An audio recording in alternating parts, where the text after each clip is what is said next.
Hi, I'm Elaine from Foodboard Sourdough. Welcome back to my kitchen. Today we are making another fast recipe with our starter.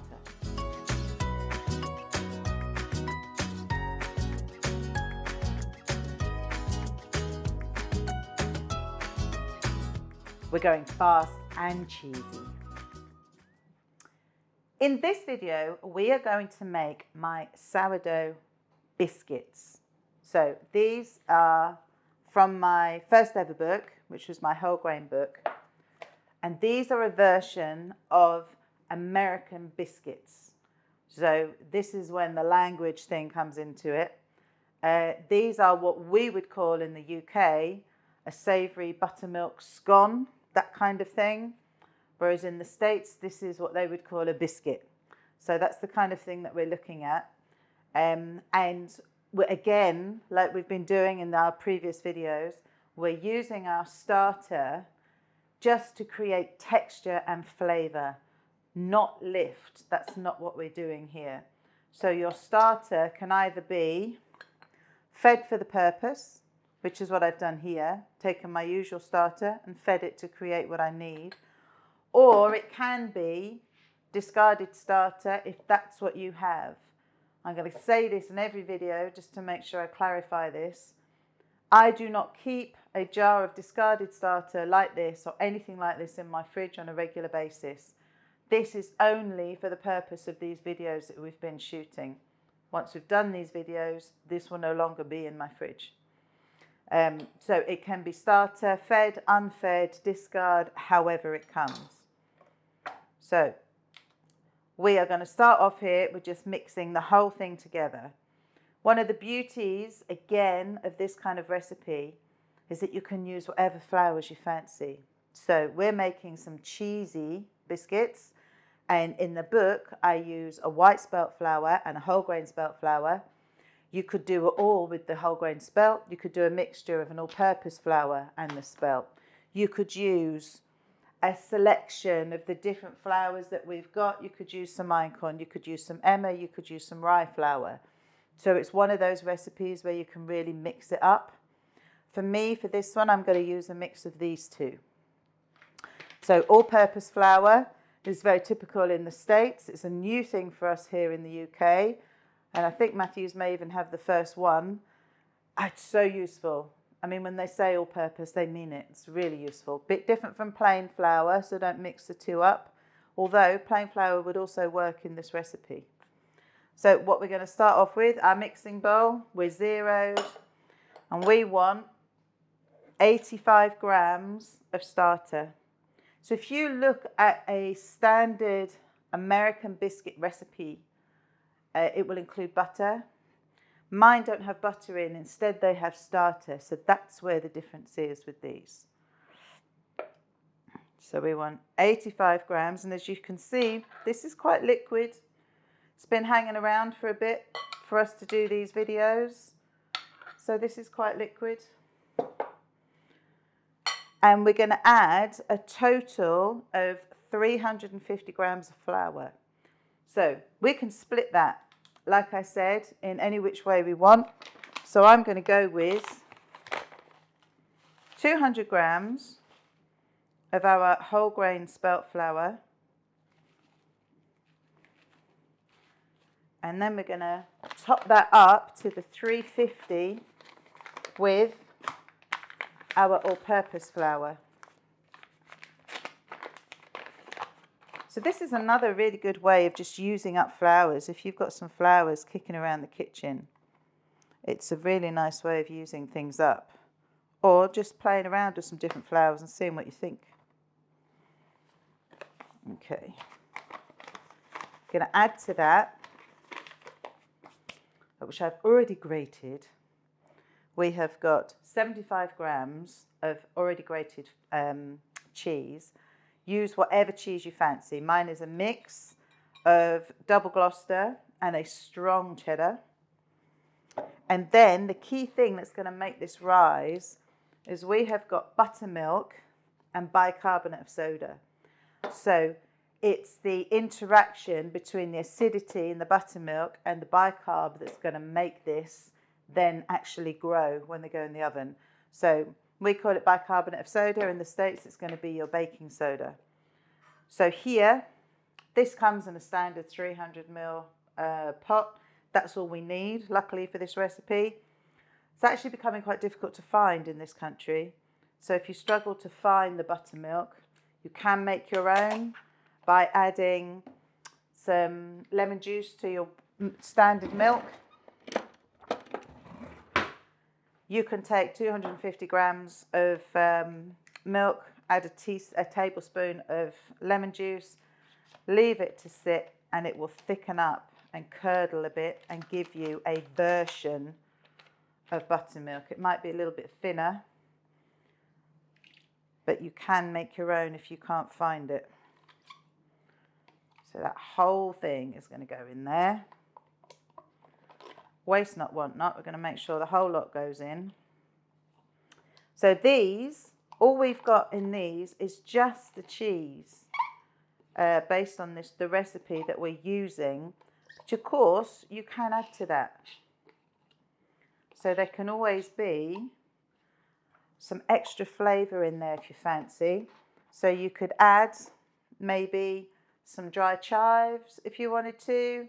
You could add something like this, which I keep using because it's so good. So this has got a mix of dried roasted garlic, roasted onion and jalapenos. If you wanted to give it a bit of something.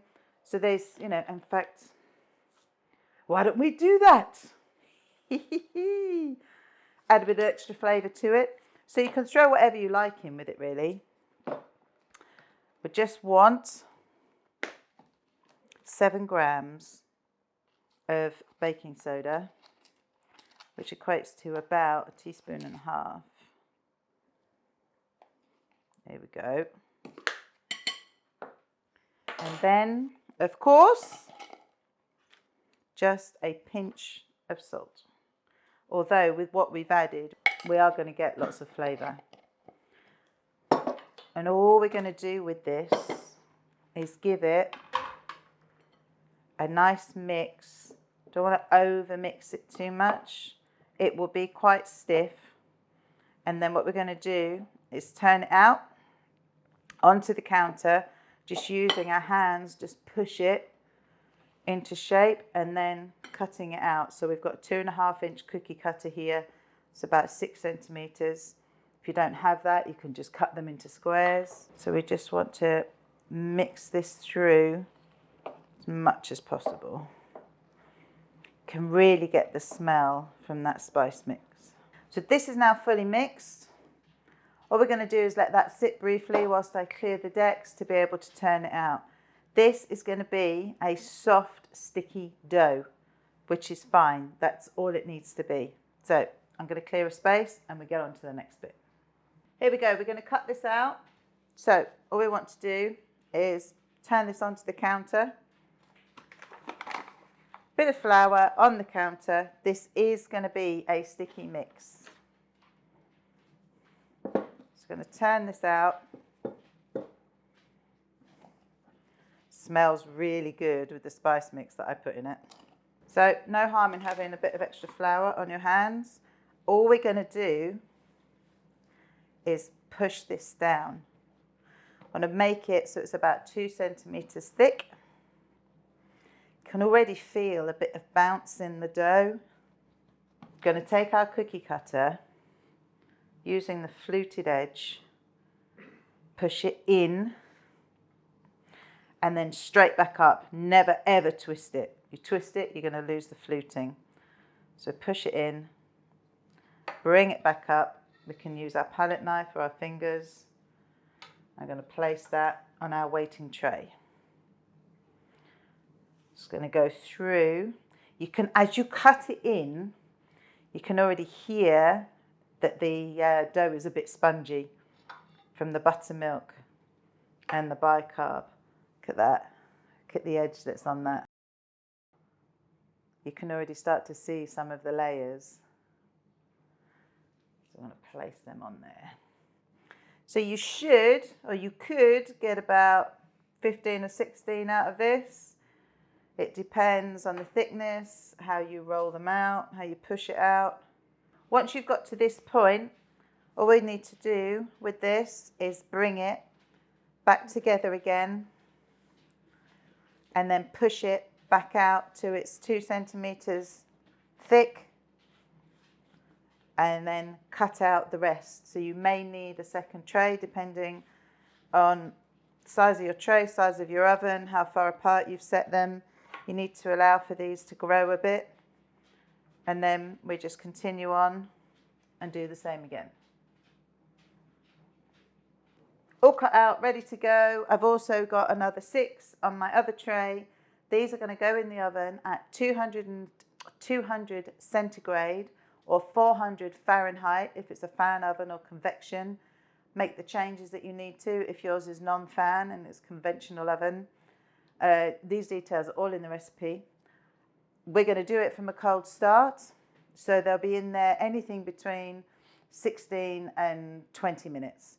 So we want them to rise up and get nice and brown and be ready for our lunch, don't you reckon, James? Oh yes. Oh yes. In we go. It smells amazing, doesn't it, James? It smells so good in this kitchen. So here we go. We have got, look at them, some lovely cheesy biscuits. So this was the extras. Of course, there's always an extra little misshapen one, chef's treat later on. But yes, here are our biscuits. Look, you can see those layers. You can smell that. You can see the cheese escaping out of it.